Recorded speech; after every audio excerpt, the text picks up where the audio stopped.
जय हिंद पिला माने आज आम देखा कम्युनिकेटिव इंग्लिश रो सिलेबस कौन अच्छी जोटा कि न्यू सिलेबस एनईपी 2020 अनुसार एनईपी 2020 अनुसार सिलेबस कौन रही आमे देखा जोटा पिला माने कहा जाए एईसी बोली कौन कहा जाए एईसी एबिलिटी एनहांसमेंट कोर्स एटा कौ सेमिस्टर रही ना +3 सेकेंड सेमिस्टर रही कम्युनिकेटिव इंग्लिश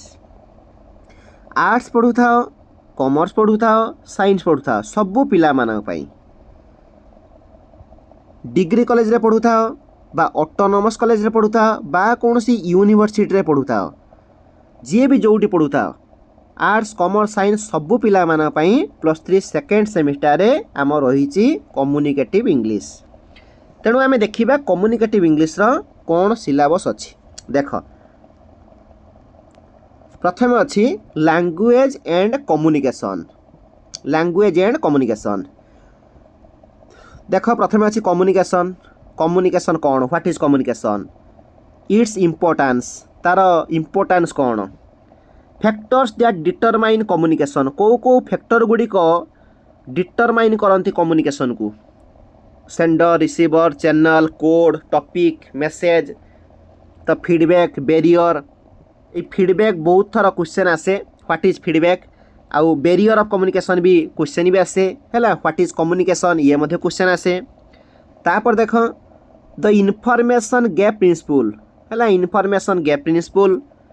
तापर हूँ इनफॉरमेशन ओवरलोड ये इनफॉरमेशन ओवरलोड भी क्वेश्चन आसे टाइप्स ऑफ कम्युनिकेशन है कम्युनिकेशन प्रकार भेद जोटा आमर हॉरिजॉन्टल वर्टिकल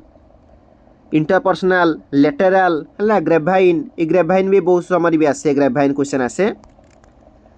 तेन टाइप्स ऑफ कम्युनिकेशन तापर पिला मान होची verbal and non verbal communication है वर्बल कम्युनिकेशन कौन आउ नॉन वर्बल कम्युनिकेशन कौन बॉडी लैंग्वेज जोटा कि आम पिला कहते gesture posture and it's manifestations in different cultures है तापर होची रिटिन एंड ओरल कम्युनिकेशन कौन ओरल कम्युनिकेशन कौन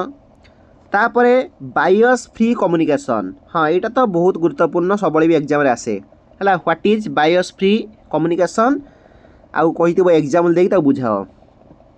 अच्छा तापर होची स्टाइल्स ऑफ कम्युनिकेशन है formal communication informal communication semi formal communication तो यही सब रही आमर यूनिट 1 लो तो जो मैंने चाहूच आम रेगुलर कम्युनिकेटिव इंग्लिश क्लास आनिबा मते कमेंट रे जणाओ मुझे देखी हाँ बहुत पिला एक्चुअली चाहूँगी कम्युनिकेटिव इंग्लिश क्लास करने तो मु कम्युनिकेटिव क्लास आनिबी है यूनिट 1 गला एबे देखिबा आमे यूनिट 2 देख यूनिट 2 रे आसीगला लैंग्वेज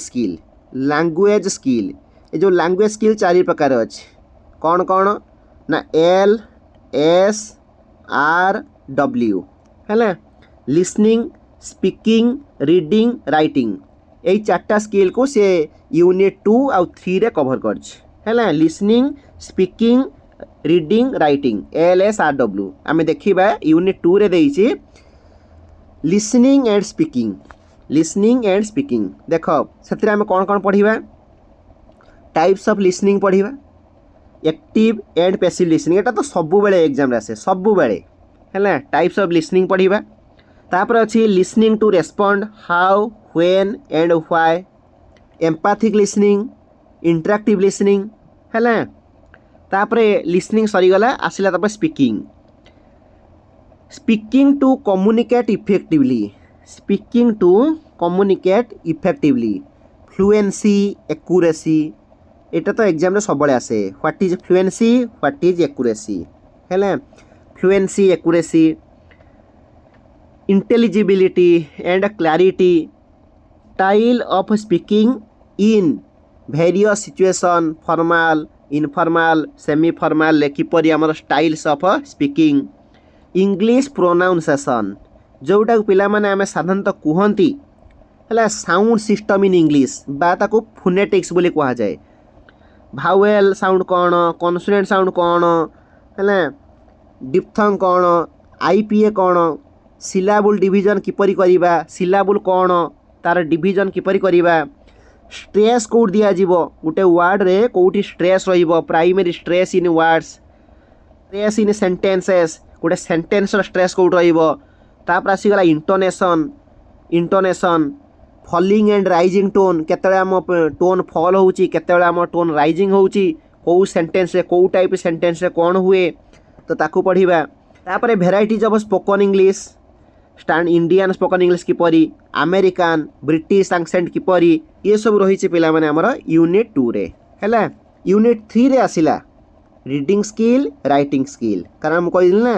LSRW चारिटा स्किल रहउची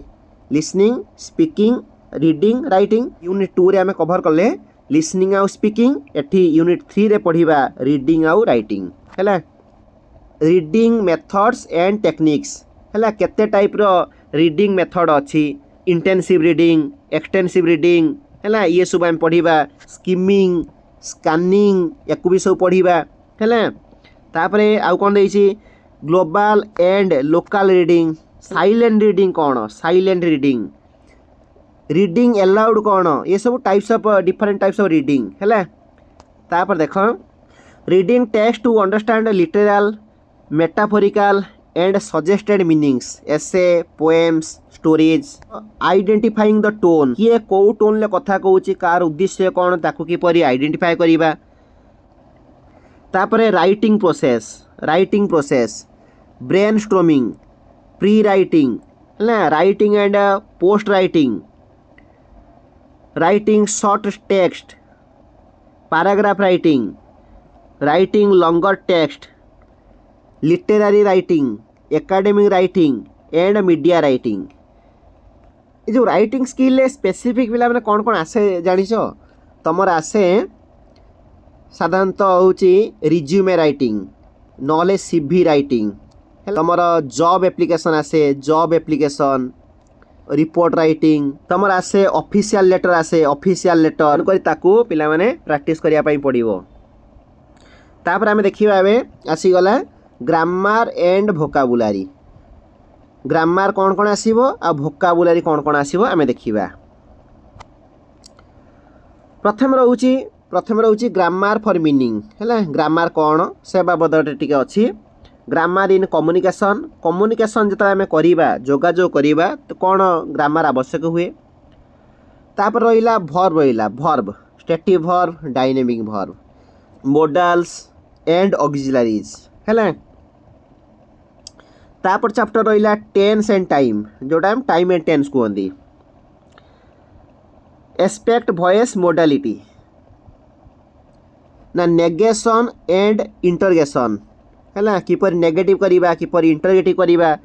बा टैग क्वेश्चन किपर करिबा ये सब रहिला तापर रहिला नाउन फ्रेज रहिला तापर आसीबो कंकर्ड पिला माने जानि छथि जोटा सब्जेक्ट वर्ब एग्रीमेंट कंकर्ड है तापर आसीबो फ्रेजल वर्ब आमे 10th रे पढ़ी 10 क्लास रे पढ़ी थिले तापर आमे पुणी +2 रे पढ़ी पुनर्बार +3 अछि आ ये तो सब बेले पई गुरुत्वपूर्ण कॉम्पिटिटिव एग्जाम रे कंपलसरी आसीबो तापर रहिला sentence structure simple sentence compound sentence complex sentence तापर रहउची क्लॉज रहउची टाइप्स ऑफ सेंटेंस रहउची पुणी types of sentence statement question exclamation है कमांड माने इंपेरेटिव सेंटेंस अरे किंतु पिला माने सत कहिया गले